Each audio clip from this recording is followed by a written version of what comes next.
Boa tarde, boa tarde, boa tarde. Muito bom persistirmos, estarmos juntos, nos encontrarmos. Ninguém pode se encontrar, nem com o outro, nem consigo mesmo, sem disciplina, sem persistência. Que bom que estamos aceitando o exercício da vida.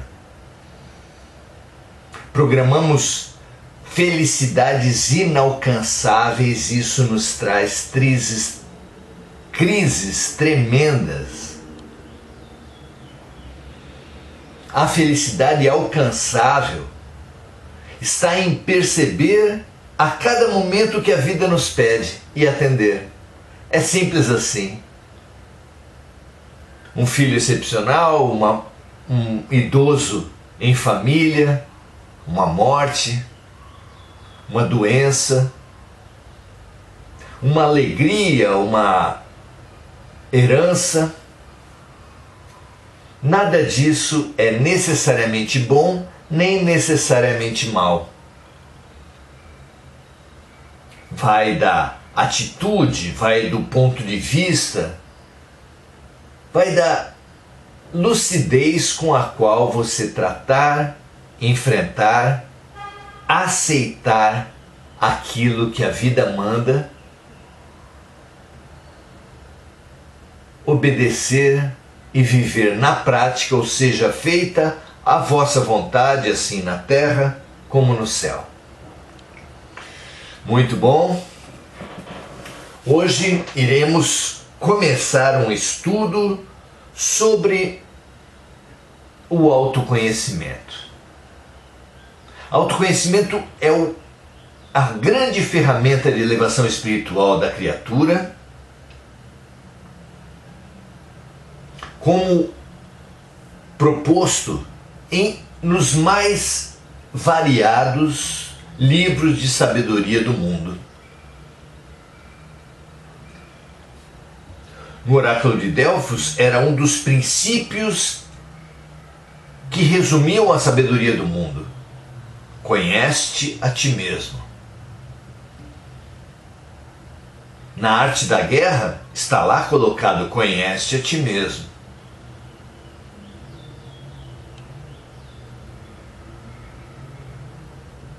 A filosofia de Sócrates assumiu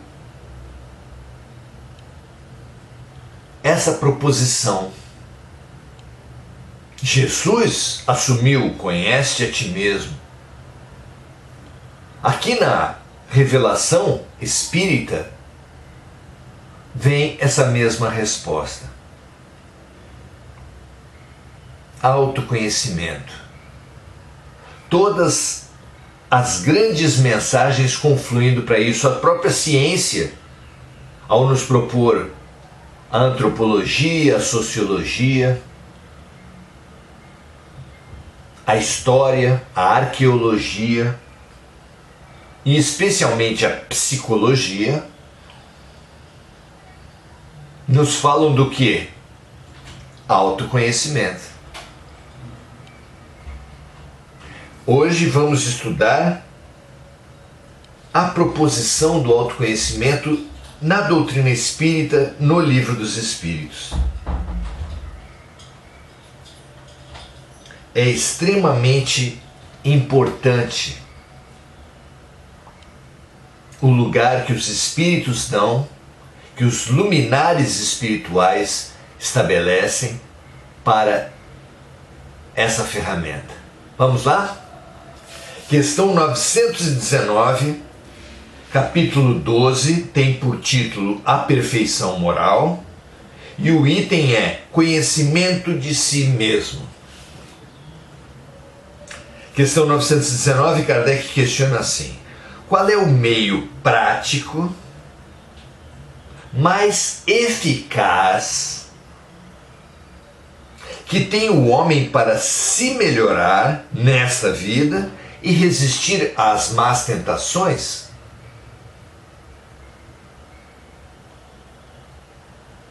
Vejam, amigos, meio prático e eficaz. Não basta termos um meio se ele não tiver praticidade, proposições quiméricas, idealizadas, utópicas, não nos servem. A ferramenta de evolução precisa estar ao alcance de todos, precisa ser prática, mas também precisa ser eficaz. Ela precisa atingir o ponto, ir no foco. Vejamos qual é a resposta que os espíritos dão. Dizem eles: um sábio da antiguidade já disse, é preciso conhecer-se a si mesmo. Então, não apenas os espíritos nos passam essa ferramenta, como ainda nos remetem à sabedoria da antiguidade. Muito bom.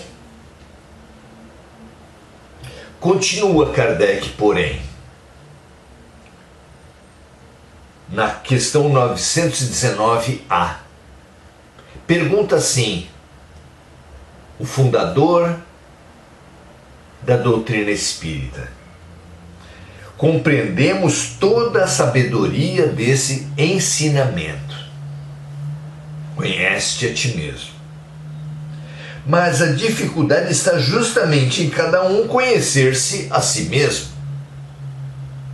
Qual é o meio de se conseguir isso? Como podemos nós, pode a criatura, se conhecer? E então vem uma longa resposta assinada por Santo Agostinho. Uma receita testada por ele mesmo. Veja o que ele fala logo ao início da resposta dele: façam o que eu fazia quando estava encarnado na Terra. Receita testada e aprovada. Diz ele: ao fim do dia, interrogava a minha consciência, passava em revista o que havia feito e me perguntava se não havia faltado com o cumprimento de algum dever, se ninguém tinha motivo para se queixar de mim. Foi assim que eu consegui me conhecer e ver o que precisava ser reformulado. Confrontemos a resposta de Santo Agostinho com a nossa prática.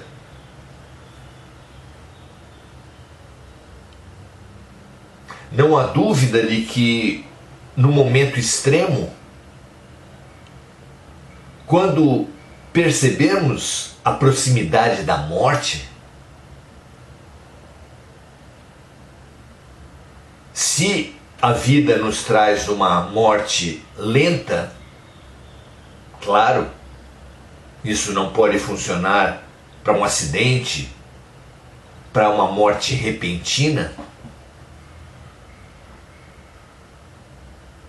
Sempre que a vida nos dá uma morte lenta, que nos dá tempo de pensar, a mente humana chama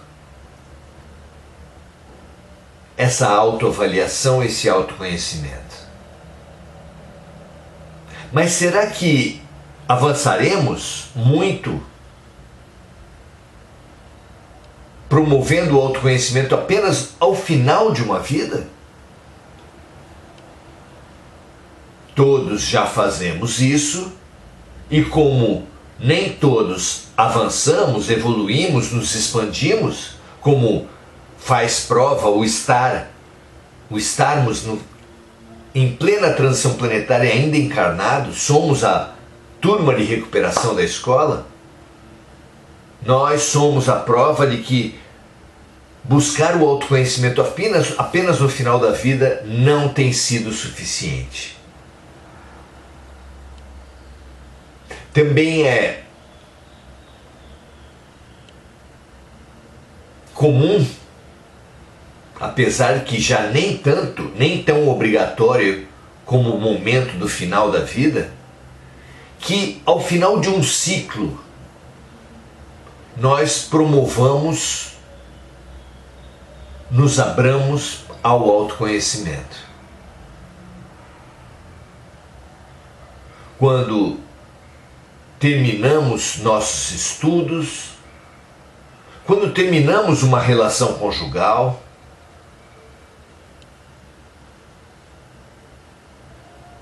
quando terminamos uma tarefa à qual nos dedicamos por muito tempo, quando terminamos nossa vida profissional com a chegada da aposentadoria, o final dos grandes ciclos nos propiciam, nos empurram ao autoconhecimento, ainda que nem todos atendam a esse imprescindível convite.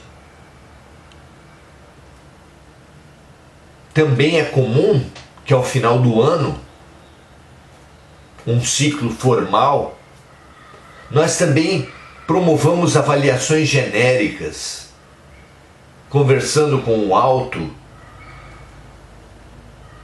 dizendo para Deus que se fizemos algo de errado, que Ele nos perdoe,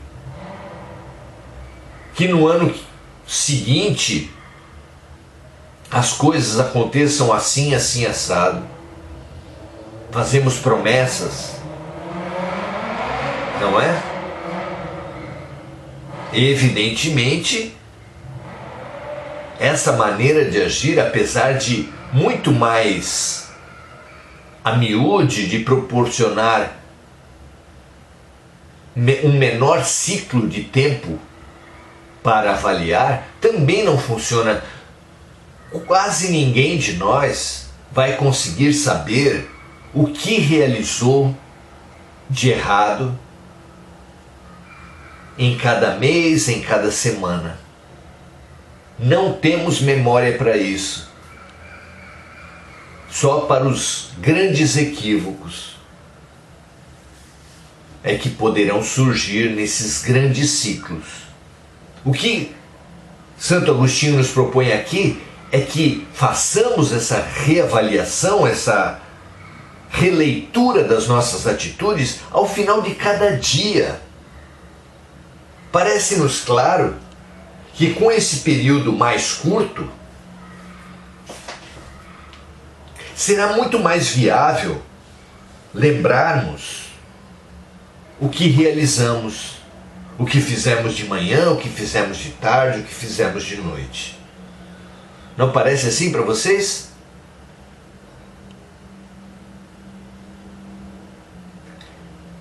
O dia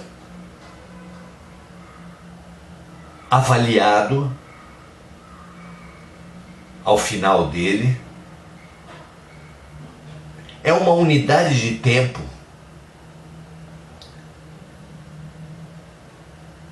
passível de avaliação, passível de permanecer na memória da criatura.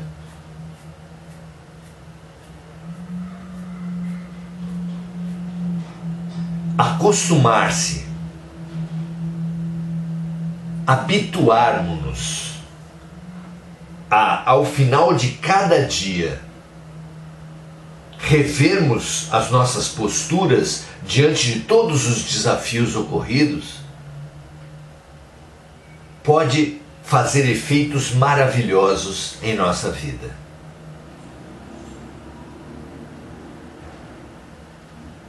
Diz ele, ressalta ele a questão dos deveres. Diz que ao final de cada dia buscava se teria deixado, teria faltado com algum dever. Uma matéria super importante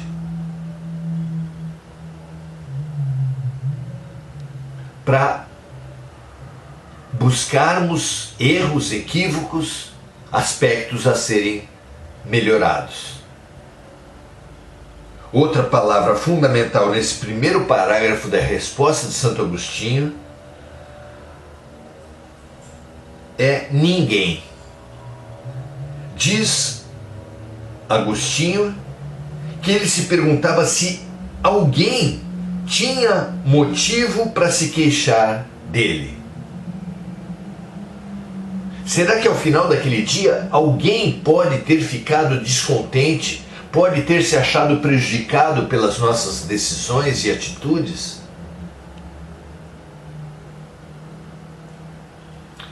Outro exercício fundamental, porque nos remete à empatia, à compaixão, ferramenta para a qual Jesus deu um destaque enorme na regra de ouro, dizendo-nos que o caminho para alcançarmos o amor é fazermos aos outros o que gostaríamos que os outros nos fizessem.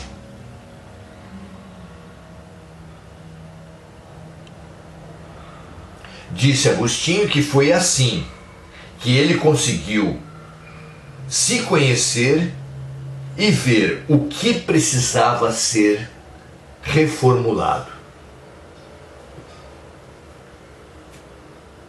Analisem, busquem se o conselho de Santo Agostinho pode ser prático e eficaz na revisão das suas atitudes, das suas decisões, na avaliação das suas prioridades, das suas crenças e dos seus valores. Ao final de cada dia, avaliar se faltamos com algum dever, se alguém tem algum motivo para se queixar de nós. Lembramos aqui o chamamento de Jesus que disse, no único momento que encareceu pressa da criatura humana, disse ele, se alguma vez estiveres indo para a sua igreja, para a sua casa de oração, e lembrares de que alguém tem algo contra ti, larga a tua oferta no altar e reconcilia-te já com teu adversário. Enquanto estás a caminho, para que não ocorra dele denunciar-te ao promotor, ao juiz, você ser levado à cadeia, porque de lá você só sairá até ter cumprido todas as suas obrigações.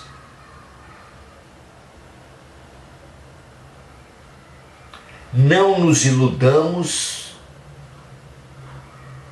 que aqueles que foram prejudicados por nós esquecerão.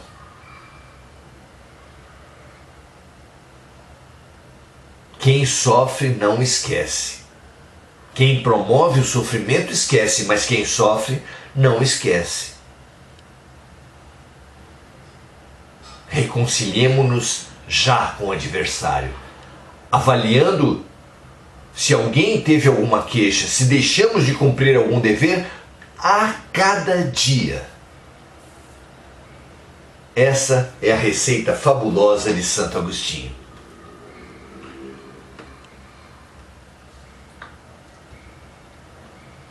Vamos saudar agora os amigos que estão conosco nesse momento fundamental. Maria José Sobral, dando o seu boa noite, Lúcia Galvão também. Marco Aurélio Trindade diz, o conhecimento, o conhecedor e o conhecível.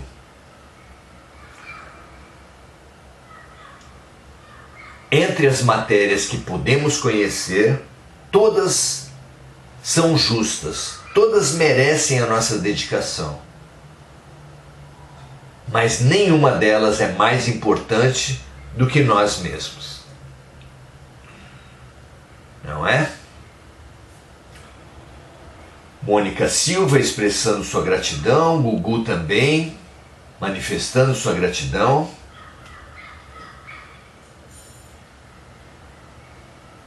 Mônica lembrando de Jai Gomes e Maria Albertini, que eles recebam nossas melhores energias, nossa força, nossa fé, nossa alegria, nossa confiança no bem. Mônica Silva lembra dos conhecidos desencarnados e encarnados, que eles, os lembrados pela Mônica e os lembrados, os que estão no coração de cada um daqui, que assiste ao vivo ou em gravação,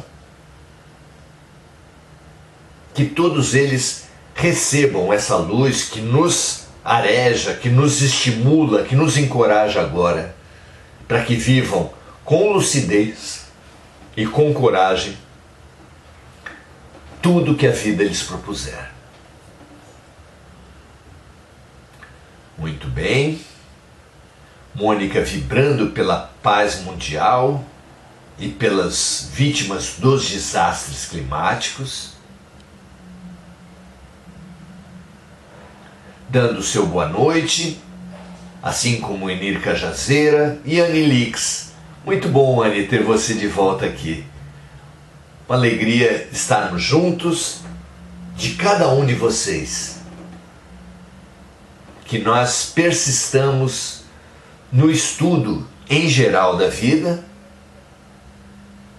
e especialmente daqui nos nossos próximos 10, 15 encontros, no estudo dedicado ao autoconhecimento com Santo Agostinho, com Allan Kardec. Um grande abraço a todos, muito prazer estarmos juntos. Espalhe essa ferramenta fundamental, ponto de confluência da filosofia, da ciência e da religião. Que assim seja, meus amigos, minhas amigas, até amanhã às 18 horas, continuando esse nosso estudo fundamental. Paz e bem para todos nós.